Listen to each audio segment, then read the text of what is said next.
SNDP യോഗം general secretary സ്ഥാനത്ത് 30 വർഷം പൂർത്തിയാക്കിയതിന് കൊച്ചി യൂണിറ്റിന്റെ നേതൃത്വത്തിലുള്ള ആദരവ് ഏറ്റുവാങ്ങിയതിനു ശേഷം വെള്ളാപ്പള്ളി നടേശൻ സംസാരിക്കുകയാണ്. തത്സമയത്തിലേക്ക്.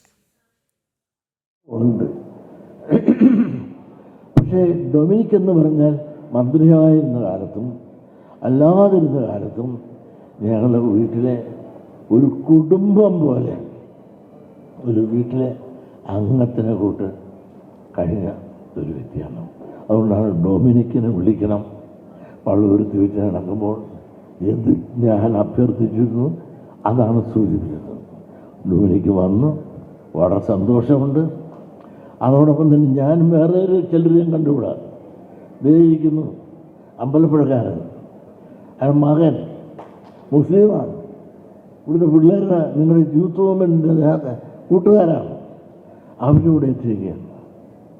എന്താണ് അവർക്ക് പ്രശ്നം വന്നപ്പോൾ ഇവിടുത്തെ നിങ്ങളുടെ യൂത്ത് മൂവ്മെൻറ്റുകാരാണ് അവരെ സഹായിച്ച് പ്രശ്നങ്ങൾ തീർത്ത് അവർ എന്നെ ആദരിക്കാനൂടെ എത്തിയിരിക്കുകയാണ്. അപ്പോൾ അവർ മുസ്ലിമെന്നോ ഹിന്ദുവെന്നോ ഒറ്റ വ്യത്യാസമില്ലാതെ അവർക്ക് അവരുടേതായ പ്രശ്നം വന്നു. അവരുടെ പ്രശ്നം തീർക്കാൻ ഇവിടുത്തെ യൂത്ത് മൂവ്മെൻറ്റായ ചുണക്കുട്ടികൾ ഇടപെട്ട് അവരുടെ പ്രശ്നം തീർത്തപ്പോൾ ഈ യോഗം നടത്തുന്നതിന് വേണ്ടിയിട്ട് 2-3 ദിവസമായിട്ട് അവരും ഇതിൻ്റെ പുറകെ നടക്കാൻ കൂടി കെട്ടാനും എൻ്റെ എല്ലാം പുറകെ ഇതിൻ്റെ വിജയത്തിന് വേണ്ടിയിട്ട് അഹമിഹയായി പ്രവർത്തിക്കും. ഇതൊക്കെ ഞാൻ പറയാൻ കാരണം എന്നെ ഏറെ വേട്ടയാടിക്കൊണ്ടിരിക്കുന്ന ഒരവസ്ഥാവിശേഷം നിലനിൽക്കുന്നൊരു സമയത്താണ് നമ്മൾ ഓടിയിരിക്കുന്നത്. ഞാൻ ഒരു സമുദായത്തിനെതിരല്ല, പക്ഷെ സാമൂഹ്യ നീതിക്ക് വേണ്ടി ഞാൻ പറയും, ഇന്നും പറയും, നാളെയും പറയും. എൻ്റെ കോലം കത്തിച്ചാലും കാന്തപുരം എന്ത് കുന്ത എടുത്തെറിഞ്ഞാലും ഞാൻ പറയാനുള്ള പറയും. അവർ 24 മണിക്കൂറും ജാതി മാത്രം പറയുകയും ജാതിക്ക് വേണ്ടി പ്രവർത്തിക്കുകയും ചെയ്യുന്നവർ ആണ് എന്നെ ജാതിക്ക് പകരമായി പറയുന്നത്. നിങ്ങൾ ആലോചിച്ചോളൂ, ഞാൻ എന്ത് തെറ്റ്? എൻ്റെ സമുദായം, ഞാൻ നേതാവാണ്. 30 കൊല്ലം നിങ്ങളെന്നെ സഹിച്ചു. നിങ്ങളെങ്ങനെ സഹിച്ചു? കാരണം നിങ്ങൾ എനിക്ക് ഒരു കസേര തന്നു, ആ കസേരയിൽ ഞാൻ ഇരുന്നു. അപ്പോൾ ഇതിക്ക് മുമ്പ് ഇരുന്ന് പലർക്കും ആ കസേരയിൽ ഇരുന്നു കൊണ്ട് മറ്റ് കസേരയിലേക്ക് കയറാനുള്ള താല്പര്യമായിരുന്നുവെങ്കിൽ ഞാൻ നിങ്ങൾ തന്ന കസേരയിൽ ഇരുന്നുകൊണ്ട് എന്നെ ഇരുത്തിയ സമുദായത്തിന് വേണ്ടി പറയുക, അതിനുവേണ്ടി പ്രതിജ്ഞാപരമായ പ്രവർത്തനങ്ങൾ എടുക്കുക എന്നുള്ളതിൽ കവിഞ്ഞ് അതിനപ്പുറത്തൊരു കസേരയിലേക്ക് ഞാൻ ആഗ്രഹിച്ചില്ല. നമ്മുടെ പൂർവികരായ പലരും കസേരയിൽ നിന്ന് SNDP യോഗത്തിൻ്റെ കസേരയിൽ ഇരുന്നുകൊണ്ട് മറ്റ് കസേരയിലേക്ക് പോകാനുള്ള രാഷ്ട്രീയ മോഹങ്ങൾ. എനിക്കൊരു രാഷ്ട്രീയ മോഹമില്ല. ഇപ്പോൾ 88ആയി, ഒരു മാസം കഴിയുമ്പോൾ 89ആയി. ഇത്രയും കാലം ജീവിക്കാൻ സാധിച്ചത് തന്നെ നിങ്ങളുടെയൊക്കെ പ്രാർത്ഥന കൊണ്ടാണ്. അല്ലെങ്കിൽ എൻ്റെ അച്ഛൻ 56-ാമത്തെ വയസ്സ് മരിച്ചു പോയില്ലേ? എൻ്റെ നേരെ മൂത്തവങ്ങൾ മരിച്ചിട്ട് എത്ര നാളായി? അങ്ങനെ എൻ്റെ കുടുംബത്തിൽ എൻ്റെ അമ്മ 10 പ്രസവിച്ച് 12 മക്കൾ, 2 ഡബിൾ അടിച്ച്, അങ്ങനെ 12 മക്കളുള്ള ഇന്ന് 6 ആണും 6 പെണ്ണും ഉള്ളപ്പോൾ ഞാൻ ഒറ്റ ആളെ എന്നുള്ളൂ ആളായിട്ട്, ബാക്കിയെല്ലാം തീർന്നുപോയി.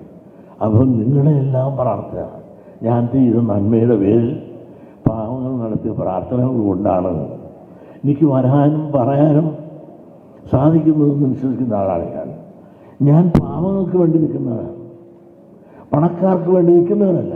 അതുകൊണ്ട് ഒരു പണക്കാരനും നമ്മളോട് ഇഷ്ടവുമല്ല. അവിടെ ഇഷ്ടവും അനിഷ്ടവും ഇവിടെ ഒരു പ്രശ്നമേ അല്ല. നിങ്ങളൊന്ന് ആലോചിച്ച് നോക്കുക. ഇവിടെ സെൻസസ് എടുക്കണം, ജാതി സെൻസസ് എടുക്കണം എന്ന് ഞാൻ പറയുമ്പോൾ, സാമൂഹ്യ സാമ്പത്തിക സർവേ കൂടെ എടുക്കണം എന്ന് ഞാൻ പറയുമ്പോൾ എന്താണ് എൻ്റെ കാരണം? ഓരോ സമുദായം സാമ്പത്തികമായും വിദ്യാഭ്യാസപരമായും വ്യവസായപരമായും എല്ലാം ഇവിടെ നിൽക്കുന്നു എന്നുകൂടെ അറിയാം. ജാതി സെൻസസിനോടുകൂടി എന്ത് ചെയ്ത് പറയുന്നത് ചോദിച്ചാൽ അതെടുത്താൽ ഇവിടുത്തെ ശരിയായ മുഖം ഓരോ സമുദായം എവിടെ നിൽക്കുന്നു? സംഘടിത വോട്ട് ബാങ്കായി നിൽക്കുന്ന സമുദായങ്ങൾ വളർന്ന് പന്തലിച്ച് പന പോലെ വളർന്നപ്പോൾ അസംഘടിതമായി നിന്ന ഈ യുവ സമുദായം തളർന്നു തലകുത്തി താഴെ കിടക്കണം. ഈ വ്യത്യാസം മനസ്സിലാക്കണമെങ്കിൽ സാമൂഹ്യ സാമ്പത്തിക സർവേ കൂടെ എടുക്കണം. വേറൊന്നും വേണ്ട. ഇവിടെ വീടില്ല. ആർക്കാണ് കേരളത്തിൽ വീടില്ലാത്തത്? ഇരുപതാമത് പിന്നോക്ക സമുദായത്തിന് മഹാഭൂരിപക്ഷത്തിനും വീടില്ലാത്തത്. ഇവിടെ ടൗണായിട്ട് പോലും 2.5 സെൻറ്റ് താമസിക്കുന്ന ആളുണ്ട്. നിങ്ങൾ യൂത്ത് മൂവ്മെൻ്റ് പ്രവർത്തകരോട് പറഞ്ഞു. അപ്പോഴാണ് ഞാൻ സഹായിക്കാറുള്ളത്. എൻ്റെ കടമ എന്താണ്? ഇല്ലാത്തവരെ സഹായിക്കാം, ഉള്ളവരെ സഹായിക്കാനല്ല എൻ്റെ ജോലി. ഇല്ലാത്തവരെ സഹായിക്കാം. അവരെന്നെ ബോധ്യപ്പെടുത്തിയപ്പോൾ ഞാൻ പൈസ കൊടുത്തു. ഇനിയും നിങ്ങളെ സഹായിക്കാൻ ഞാൻ തയ്യാറാണ്. വീടില്ലാത്ത ആളുകളുണ്ടെങ്കിൽ ഇനിയും വീട് വയ്ക്കാം. മാത്രമല്ല, രോഗത്തിൻ്റെ കാര്യം പറഞ്ഞു. രോഗത്തിൽ കഷ്ടപ്പെടുന്ന ആളുകളുണ്ടെങ്കിൽ ഇവിടെയുള്ള സ്ത്രീകളായാലും പുരുഷന്മാരാർക്കും സഹായിക്കാൻ ഞാൻ തയ്യാറാണ്. അങ്ങനെ അവശത അനുഭവിക്കുന്ന ലക്ഷം കണക്കിന് ആളുകളുള്ള കാര്യം ഇവിടെയാണ് നമ്മൾക്കാണ്. ഇവരുടെ രക്ഷകരാണെന്ന് ഞാൻ. അതാണ് എൻ്റെ കർമ്മവും എൻ്റെ ധർമ്മവും. ഈ കസേരയിൽ നിന്ന് മറ്റൊരു കസേരയിലേക്ക് ചാടുകയല്ല എൻ്റെ ധർമ്മം. മൈക്രോ ഫൈനാൻസ് ഞാൻ മനസ്സിലാക്കി. നമ്മുടെ സമുദായം സാമ്പത്തികമായി വളരെ തകർച്ചയിലാണ്. വിദ്യാഭ്യാസപരമായും സാമ്പത്തികമായും നമ്മൾ ഉയരണം. കാരണം മൈക്രോ ഫൈനാൻസ് കോടിക്കണക്കിന് കൊടുത്തു. ഇപ്പം നിങ്ങളും വാസ്തവത്തിൽ ഉണങ്ങണം. എൻ്റെ അപേക്ഷ. ഒരുപാട് സ്ത്രീകൾ ഇന്നും വളരെ കുറഞ്ഞ സമ്പത്ത് മാത്രമേ മൈക്രോ ഫൈനാൻസിലൂടെ എടുക്കുന്നുള്ളൂ. ഇടയ്ക്ക് നിർത്തിപ്പോയി. പുനരാപിച്ച് എത്ര കോടി രൂപ വേണമെങ്കിലും കുറഞ്ഞ പലിശയ്ക്ക് നിങ്ങൾക്ക് മൈക്രോ ഫൈനാൻസ് തരാൻ ഞാൻ തയ്യാറാണ്. അത് ഉപയോഗിച്ച് നിങ്ങളുടെ ജീവിതം പച്ചവടിപ്പിച്ച് ഉയരണം. മറ്റുള്ള ഉയർന്ന കണ്ടില്ലേ? നിങ്ങളൊന്ന് ആലോചിച്ച് നോക്കൂ. ഇവിടെ ഈ സ്കൂളുണ്ട്. ഈ സ്കൂളിൽ പണ്ട് ഇഷ്ടംപോലെ ഈഴവർ പഠിച്ചിരുന്ന സ്ഥലമാണ്. ഇപ്പോൾ ഈഴവരുടെ എണ്ണം വളരെ കുറവാണെന്നാണ് മാനേജർ പറഞ്ഞത്. എവിടെ പോയി ഈഴവൻ? അതുപോലെ ഞാൻ മാനേജരായ ഒരു സ്കൂളുണ്ട് ആലുവ. അന്ന് ഞാൻ ആദ്യം ഭരണഭാരം ഏൽക്കുന്ന സമയത്ത് ഈഴവർ നിറയെ പഠിക്കാനുണ്ടായിരുന്നു. ഇന്ന് മെരിറ്റിൽ പോലും ഈഴവൻ അവിടെ ഇല്ല പഠിക്കാൻ. അതിൻ്റെ പഠനം ഞാൻ നടത്തിയപ്പോൾ ഒരു കാര്യം മനസ്സിലായി. ഇവിടെ ഈഴമുണ്ടായിരുന്നു, അവിടെ ഈഴമുണ്ടായിരുന്നു. ഇവിടെ സ്ഥലത്തിന് വില കൂടിയപ്പോൾ ആ സ്ഥലം വിറ്റിട്ട് അവൻ ഇവിടെ സ്ഥലം വിട്ടു. അങ്ങനെ എത്രയോ ഈഴവര് സ്ഥലം വിറ്റ് നല്ല വില കിട്ടിയപ്പോൾ സ്ഥലം വിറ്റ് മറ്റ് സ്ഥലങ്ങളിലേക്ക് പോയി, കിഴക്കോട്ട് പോയി, കാട്ടിലിട്ട് പോയി. അപ്പോൾ ഇവിടെ കാര്യമായി മറ്റുള്ളവരത് വാങ്ങി. ആ വാങ്ങിയവരാര്, കൊടുത്തവരാര് എന്ന് സർവ്വത് നോക്കിയാൽ കൊടുത്തവരെല്ലാം നമ്മളാണ്, വാങ്ങിയവരെല്ലാം ന്യൂനപക്ഷങ്ങളാണ്. ഈ രാജ്യത്ത് നിയമങ്ങളും ചട്ടങ്ങളും ഉണ്ടാകുമ്പോൾ ന്യൂനപക്ഷമെന്നോ ഭൂരിപക്ഷമോ എന്ന് നോക്കാതെ ഈ രാജ്യത്ത് സാമൂഹ്യ നീതി നടപ്പാക്കണ്ടേ?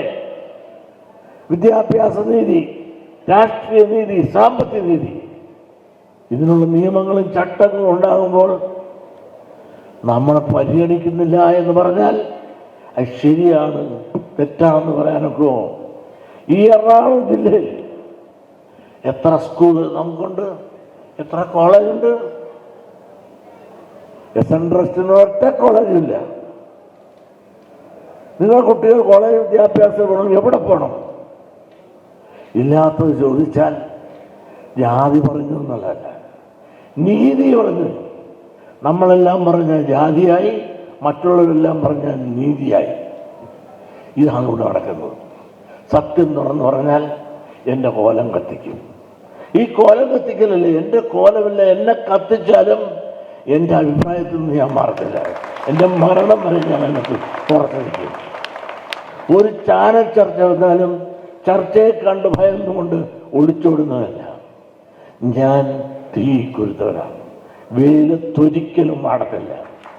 നിങ്ങളൊന്ന് മനസ്സിലാക്കണം, മലപ്പുറത്ത് ഒരു സ്കൂൾ പോലും നമുക്കില്ല എന്നെൻ്റെ സമുദായത്തിൻ്റെ ദുഃഖം ഞാൻ പറഞ്ഞാൽ അധികാരികൾ എനിക്ക് തരണമേ എന്നുള്ള കരുണയോടുള്ള അപേക്ഷയാണ്. അതിന് ഞാൻ മുസ്ലിം സമുദായത്തിന് മൊത്തം ആക്ഷേപിച്ചു എന്ന് വ്യാഖ്യാനിച്ചുകൊണ്ട് എന്നെ തകർക്കാൻ, എൻ്റെ കോലം കത്തിക്കാൻ എന്ത് ഹീനമായിരുന്നു. മുസ്ലിം സമുദായത്തോട് നമുക്ക് ആർക്കും വിരോധമില്ല. പക്ഷേ ആ നയം അവിടെ നമുക്കൊന്നും കിട്ടാത്തത് ചോദിച്ചാൽ മുസ്ലിം വിരോധമായി. അങ്ങനെയാണ് എല്ലാ 1-ാം തീയതി കൃത്യമായി വന്ന് വർഷങ്ങളായി എൻ്റെ കയ്യിൽ നിന്ന് ഓണത്തിന് വിഷുവിന് കൈനീട്ടം വാങ്ങുന്ന മുസ്ലിമാണ് ഈ ഇരിക്കുന്നത്. പുള്ളിയുടെ ഐശ്വര്യം എൻ്റെ കയ്യിൽ നിന്നാണെന്നാണ്. നമ്മുടെ കണക്ക് മുഴുവൻ ലെസൺ ട്രസ്റ്റിൻ്റെ കണക്ക് എത്രയോ കൊല്ലങ്ങളാണ് മുസ്ലിമായ റഹീം അസോസിയേറ്റ്സ് അല്ലേ കഴിയുന്നത്. അതിന് നമ്മൾ ജാതി കണ്ട് പറഞ്ഞവരാരെങ്കിലും നമ്മൾ മാറ്റിയിട്ടുണ്ടോ? 30-32 കൊല്ലമായി മുസ്ലിം. അവർ SNDP യോഗത്തിന് മുഴുവൻ കേസ് കൊല്ലത്ത് നടത്തുന്ന ആരാണ്? അത് ഒരു മുസ്ലിം അഡ്വക്കേറ്റ് തന്നെയാണ്. അവിടെ ഈഴമില്ലായിട്ടല്ല, അല്ലെങ്കിൽ നായരില്ലായിട്ടല്ല, അവിടെയും പ്രഗത്ഭനായ അഡ്വക്കേറ്റ് ഉണ്ടായിട്ട് പോലും നമുക്കൊന്നുകൂടെ വിശ്വസ്തരായെന്ന് തോന്നിയ നിസാറിനെയാണ് അഡ്വക്കേറ്റായിട്ട് കൊല്ലത്ത് നമ്മൾ നിയോഗിച്ചിരിക്കുന്നത്. നമുക്കിവിടെ എങ്ങും ജാതി കാണുന്നില്ല. നമുക്ക് ജാതിയില്ല, മതമില്ല, വർണ്ണമില്ല, വർഗമില്ല. പക്ഷേ നമുക്ക് കിട്ടേണ്ടത് കിട്ടണമെന്ന് പറഞ്ഞാൽ അതിനെതിരെ തർക്കിക്കാനും തകർക്കാനും വരുന്ന ശക്തികളെ മുൻപിൽ, ഇതുപോലുള്ള മുട്ടാളന്മാരുടെ മുമ്പിൽ മുട്ടുമുടക്കുക അല്ല നമുക്ക് വേണ്ടത്. പ്രതികരണശേഷി വേണം. നമ്മളെന്താ നന്നാകാൻ പോയത്? അവർ നന്നായി, ഇവിടെ ക്രിസ്ത്യാനി മുസ്ലിം നന്നായി, നായർ നന്നായി,